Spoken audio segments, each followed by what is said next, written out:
Hey guys, what's going on? Christina and Clint here. We got a chance to go see The Martian a little bit early. Now, I got a chance to see it last week, and Christina went to see it last night, and we have not talked about it at all, so I have no idea what she thinks. Christina, how'd you like it?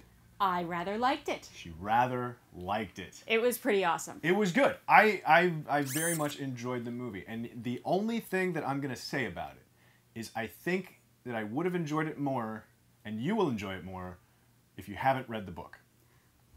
I'm going to agree with you on that, but I think for slightly different reasons. Okay. Well, let's do this. All right. You mentioned last week after you'd seen it and I hadn't that. Sorry about that, by the way.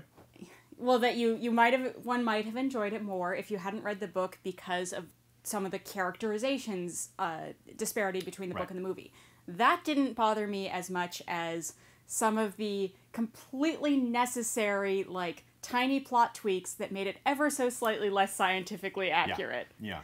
Dude, the rover doesn't have an airlock now. Now, I don't want this to turn into a backdoor episode of What's the Difference. But ultimately, since we both read the book, and I think the movie by itself as a movie is great. It's totally fine. I think it's kind of a poor man's Gravity, but Gravity, I think, was really good. Gravity was a really rich man's Gravity. It was So, I mean, it's still a really good movie, and you're going to enjoy it. And I think Matt Damon is great. I think he was a great choice to play Mark Watney. The rest of his crew, is also really good. Jessica Chastain. I love Michael Pena in anything that he's in. He was pretty amazing. Yeah, he's great. Jeff Bridges, I thought, was awesome. Chiwetel Ejiofor, always really excellent. And then you get down into some of the characters, and this is where I sort of had a problem with the deviations from the book, because when you adapt a movie, obviously you have to pull things out wholesale just to make it fit into the length of a movie. I got no problem with that. What happened in this one was there's a couple of characters that just got they were like diet versions of their characters from the book.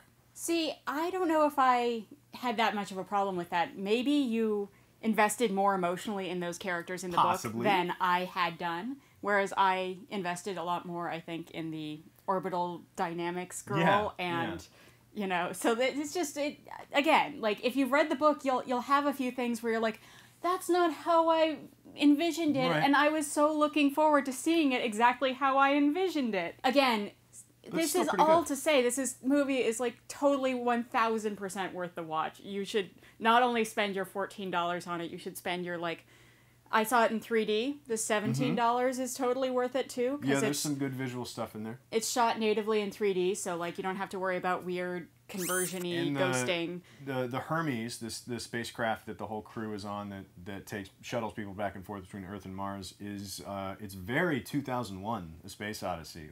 It looks real. Even, the furniture is, sort of this mid-century, what people thought the future was going to look like back in the 50s, kind of white plastic, and I was really into that. Yeah, too. I thought really cool. The design of that was really cool. It was one of the cases where the scientific inaccuracy was it's awfully spacious for a spaceship. Man, that is like a living room. Look, moral of the story, I feel like if you have not read the book or seen the movie, go see the movie first, then read the book.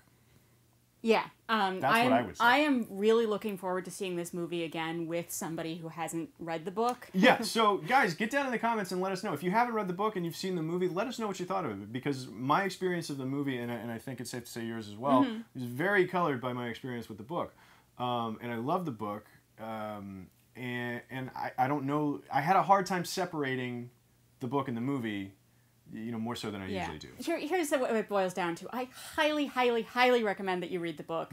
I highly, highly recommend that you see the movie. I agree with you that you should probably see the movie first if you haven't read the book, because it's going to be spoilers either way, and the book just adds so much more dimension to the movie rather than the other way around, although the movie does an incredible job visualizing the book. Let us know what you guys think. If you've seen The Martian already, it comes out this weekend. You might have seen it already if you're in a different country, but get down in the comments, let us know what you thought of it, and what you thought of the book, too, and which one did you prefer.